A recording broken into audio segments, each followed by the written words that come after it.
एक सिंहनी गर्भवती थी। वह छलांग लगाती थी एक टीले पर से। छलांग के झटके से उसका बच्चा गर्भ से गिर गया, गर्भपात हो गया। वह तो छलांग लगाकर चली भी गई, लेकिन नीचे से भेड़ों का एक झुंड निकलता था। वह बच्चा भेड़ों में गिर गया, वह बच्चा बच गया। वह भेड़ों में बड़ा हुआ, वह भेड़ों जैसे ही रिरियाता मिमियाता। वह भेड़ों के बीच ही सरक सरक कर घिसट घिसट कर चलता। उसने भेड़ चाल सीख ली और कोई उपाय भी न था, क्योंकि बच्चे तो अनुकरण से सीखते हैं। जिसको उसने अपने आसपास देखा, उन्हीं से उसने अपना जीवन का अर्थ भी समझा। यही मैं हूँ, और आदमी भी कुछ नहीं करता। वह तो सिंह सावक था, वह तो क्या करता। उसने यही जाना कि मैं भेड़ हूँ।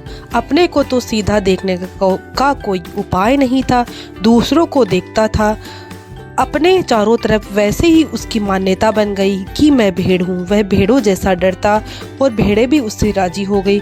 उन्हीं में बड़ा हुआ, तो भेड़ों ने कभी उसकी चिंता नहीं ली। भेड़ें भी उसे भेड़ ही मानती। ऐसे वर्षों बीत गए। वह सिंह बहुत बड़ा हो गया, वह भेड़ों से बहुत ऊपर उठ गया। उसका बड़ा विराट शरीर, लेकिन फिर भी वह चलता भेड़ों के झुंड में। और जरा सी घबराहट की हालत होती तो भेड़ें भागती तो वह भी भागता। उसने कभी जाना ही नहीं कि वह सिंह है। था तो वह सिंह, लेकिन भूल गया। सिंह से न होने का तो कोई उपाय न था, लेकिन विस्मृति हो गई। एक दिन ऐसा हुआ कि एक बूढ़े सिंह ने हमला किया भेड़ों के उस झुंड पर। वह बूढ़ा सिंह तो चौंक गया। वह तो विश्वास ही न कर सका कि एक जवान सिंह सुंदर बलशाली भेड़ों के बीच कसर पसर भागा जा रहा है। उसने और भेड़ें उससे घबरा नहीं रही। और इस के सिंह को देखकर सब भागे, बेतहाशा भागे, रोते चिल्लाते भागे। इस बूढ़े सिंह को भूख लगी थी, लेकिन भूख भूल गया। उसे तो यह चमत्कार समझ में न आया कि यह क्या हो रहा है। ऐसा तो कभी न सुना, न आंखों देखा, न कानों सुना, न आंखों देखा। यह क्या हुआ। वह भागा। उसने भेड़ों की तो फिक्र छोड़ दी, वह सिंह को पकड़ने लगा। वह मुश्किल पकड़ पाया, क्योंकि था तो वह भी सिंह। भागता तो सिंह की चाल से था। समझा अपने को भेड़ था और यह बूढ़ा सिंह था। वह जवान सिंह था। वह मुश्किल से पकड़ पाया। जब पकड़ लिया तो वह रिरियाने लगा, मिमियाने लगा। सिंह ने कहा, बे चुप, एक सीमा होती है किसी बात की। यह तो क्या कर रहा है, यह तो किसको धोखा दे रहा है। वह तो घिसट कर भागने लगा।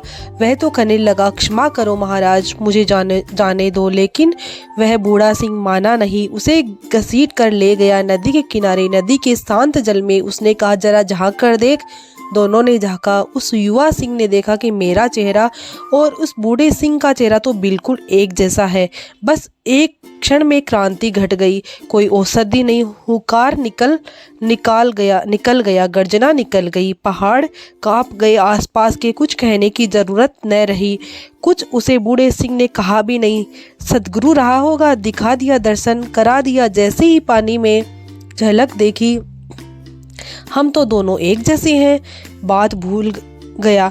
वह जो वर्षों तक भेड़ की धारणा थी, वह एक क्षण में टूट गई। उद्घोषणा करनी न पड़ी, उद्घोषणा हो गई। हुंकार निकल गया, क्रांति घट गई। सतगुरु के सत्संग का इतना ही अर्थ होता है कि वह तुम्हें घसीट कर वहाँ ले जाए जहाँ तुम उसके चेहरे और अपने चेहरे को मिलाकर देख पाओ, जहाँ तुम अपने भीतर के अंतर मन को अपने अंतर तम के साथ मिलकर देख पाओ। गर्जना हो जाती है, एक क्षण में हो जाती है। सत्संग का यही अर्थ है कि किसी ऐसे व्यक्ति के पास बैठना उठना जिससे अपने स्वरूप का बोध हो गया है। शायद उसके पास बैठते बैठते संक्रामक हो जाए बात।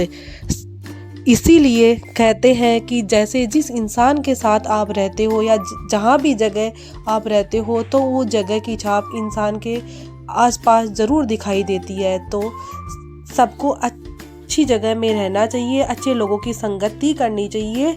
यही इस कहानी से हमें शिक्षा मिलती है।